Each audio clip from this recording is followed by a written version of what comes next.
Hello everyone, welcome back to my channel. In today's video we'll be discussing prolonged labor, which is a really big concern faced by many expectant mothers. Without wasting time, let's get into the video. So let's see what are the causes that can lead to this serious condition. In this list we can see that there are four main causes that can lead to this, which are prolonged first stage of labor, primary dysfunctional labor, secondary arrest, and prolonged second stage of delivery.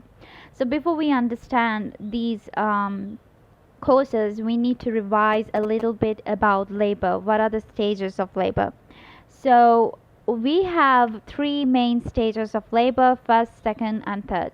Under first stage, what happens is that there is a full dilatation of the cervix, about 0 to 10 centimeters, and we have two phases under it: latent and active phase. So in latent phase, what happens is there is a dilation of about 0 to 4 centimeters, and after it reaches 4 centimeters starts the active phase, which will be dilating the cervix to its maximum dilation, and in this phase the rate of dilation of cervix is about 1 centimeter per hour. In second stage, the delivery of the baby will occur, and in third stage the delivery of the placenta and membranes. Let's come to our first cause, which is prolonged first stage of labor. Usually the first stage of labor in latent phase it is up to 6 to 8 hours, and in active phase 1 centimeter per hour rate of dilation. So this stage will be prolonged. And how does this affect our pregnant mothers? Primipara means that a mother who is pregnant for the first time is diagnosed with prolonged stage of labor if their first stage is more than 12 hours. And in multipara women, if it is more than 8 hours, we diagnose them with prolonged first stage of labor. Multipara woman means that a mother who have been pregnant for multiple times. So here, if the rate of cervical dilatation is less than 2 centimeters, we diagnose them with prolonged first stage of labor. So what are the potential causes that can lead to our prolonged first stage of labor? Includes inadequate contractions and cephalopelvic disproportion, and some more causes. Inadequate contractions means inadequate uterine contractions. So if there is less uterine contractions, there is less support from the uterus to push the fetus down, and then the cervix is dilated very less. And if there is a cephalopelvic disproportion, which means that if the fetus head is larger than the pelvis, that means the pelvic opening is very small and the opening is not enough for the fetal head to enter. So in this case we call it cephalopelvic disproportion. So what are the other causes that can lead to prolonged first stage of labor? Includes malpresentations, malpositioning, for example, like occipital-posterior position. So we know that normally it should be occipital-anterior position. So in case of occipital-posterior position, there is a chance of having prolonged first stage of labor. So if there is fetal abnormalities and uterine abnormalities, and sometimes there can be multiple, a combination of many of these causes leading to prolonged first stage of labor. So if you see the assessment, we can find early features of obstruction during labor. So what are these features of early obstruction? We can see that the fetus head has been molded into the shape of the pelvic opening, and this is known as caput and molding. So let's see our next cause, primary dysfunctional labor. Primary dysfunctional labor means that the labor is slow from the very beginning, and this is due to weak uterine contractions. You know that usually during the labor, the mother will start to have painful uterine contractions.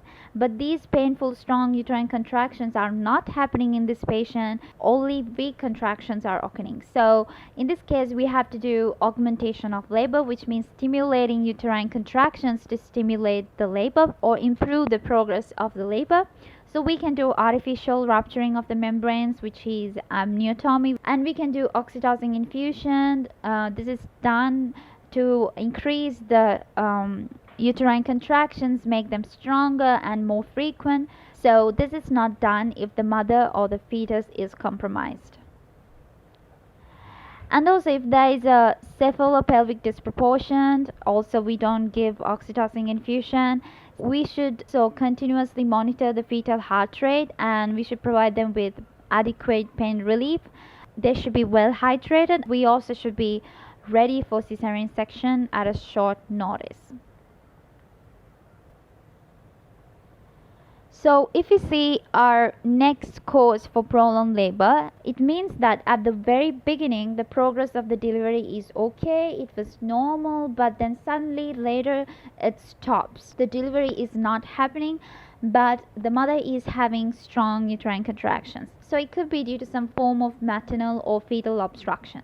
So how do we treat these patients? We have to go for cesarean sections, and we need to be very careful when a pregnant mother is having a secondary arrest, because it can lead to some very serious complications. So these complications could be uterine atony in a primigravida woman, which is again a mother who is pregnant for the first time. And uterine atony means that the mother is not having uterine contractions anymore. But in a multipara woman, we need to be very careful because they have strong uterine contractions and they can have sudden uterine rupture, and this is very serious, so we need to observe these patients very carefully. So let's move on to our last cause of prolonged labor, which is prolonged second stage of labor. And you know, as we discussed in our third slide, second stage of labor means that delivery of the baby. So in this stage, we know the average time duration for second stage of labor is 10 minutes to 2 hours. But here in a primipara woman, it could be more than 2 hours. And in a multipara woman, which means a mother who is pregnant for multiple times, is having this stage for more than 1 hour. So we can also give them a 1 more hour if this mother is on epidural anesthesia. So how do we manage this situation if they have a prolonged second stage of labor? In this stage, we should go for immediate delivery, which is by instrumental delivery or cesarean section. And also there is one more point that we should discuss, is that if it is a primipara woman who is having prolonged second stage of labor, we can try giving them oxytocin infusion to make the uterine contractions more stronger.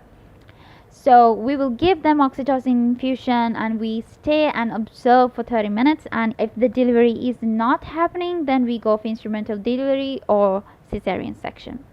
So guys, that's it for today's video. I hope you guys like it. See you in my next video.